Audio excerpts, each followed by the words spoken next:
Today we're in Chicago to visit the offices of KPMG, the global professional services company. We're talking about the new mix of people and intelligent automation, which is increasingly making up the workforce, how organizations need to embrace and shape this to survive, and the ways in which they can help their people transition to this new era of human capital management. I'm Sarah Lockett. Welcome to the Business Debate.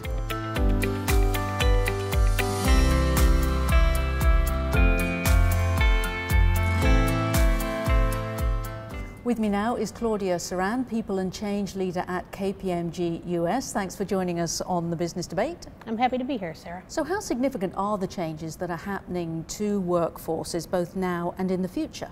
We would say very significant, right? If we look at the micro true workforce level, things like working remotely, which are the new 9 to 5. You've got much more contingent workers in the gig economy.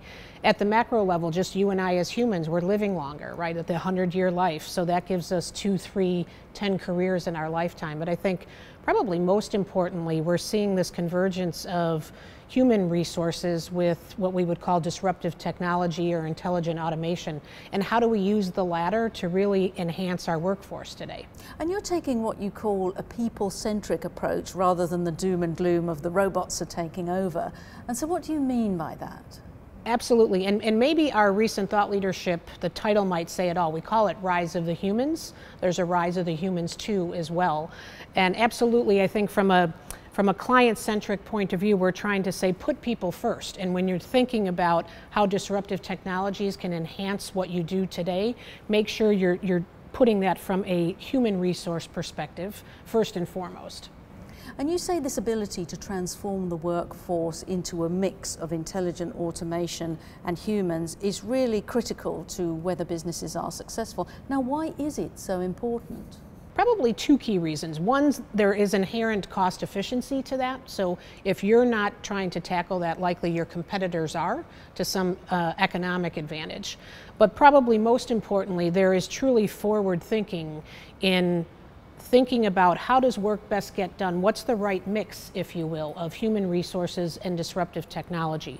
What jobs and tasks are best suited to be technology heavy versus what jobs and tasks are best suited to be more human-centric. Things like storytelling and motivating your workforce, negotiation skills, navigating through ambiguity and instilling confidence in the workforce. Things that would be very tough for intelligent automation, no matter how intelligent, to really do.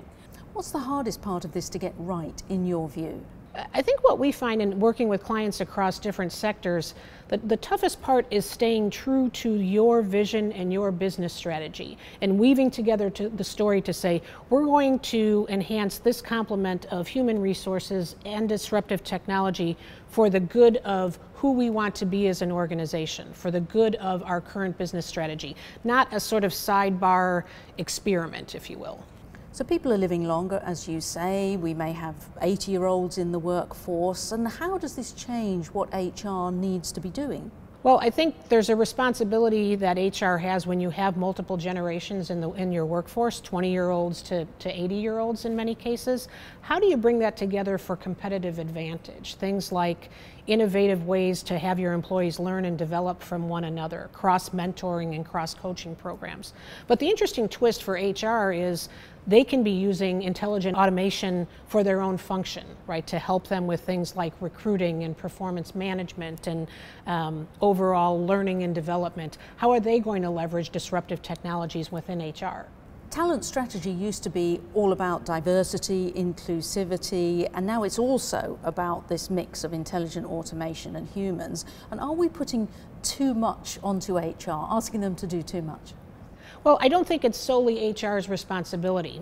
To your point, I do think CEOs, board of directors need to be the ones driving this. You know, we talk about thinking about your organization and its higher purpose, and I think something like the complement of human resources and disruptive technologies, again, how does that further your business strategy, but how does it further the higher purpose of your organization as well?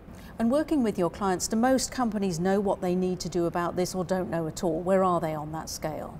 Well, I think to be fair to those organizations, we would probably give them higher marks when they approach this from a functional perspective. So for example, their customer-facing functions or their back office functions. I think it is much tougher to do when you think about the organization holistically. First of all, whose responsibility is that? But the whole concept we talk about, workforce shaping, what's the right structure for your organization? How do you get it to be much more agile? Much tougher to do in an org-wide perspective than it would be from a functional standpoint. So I think we do try and cut them some slack on that. And there are lots of things that organizations need to be doing about this, but you've broken it down into stages. Tell me about that. We have a way of thinking about what we call behavioral change management, or in plain English, how do we take the frame of reference of the impacted employee, the impacted workforce who's going through that change, and what might they want to happen as they experience this change. So the first step is to really make it clear. Do we really know what the vision and the aspiration is? Then we can press play and make it known and send it out to the masses. But then we need to make it real for them. How does this change the 8 or 9 or 10 hours of their day? Then we can flip the switch and actually make it happen. And last but not least, we need to make that stick, right? We need to make sure that that solution is truly sustainable and we're not going to come undone, if you will. And looking forward to maybe the next 5 or 10 years, what do you see as the most important developments that are coming? I think we're seeing more innovative and forward-thinking companies are going to look not just to enhancing the customer experience with things like disruptive technologies, and not just to enhancing the employee experience with disruptive technologies, but they're going to look at those together and say, I know I need to improve my top and bottom line. I need to improve how my customers think of us and our brand, but can I do that concurrently while I'm improving the morale and the productivity of my people? We think that's really going to be a differentiator going forward. Well, Claudia Saran, thank you very much for your time. You're welcome, Sarah.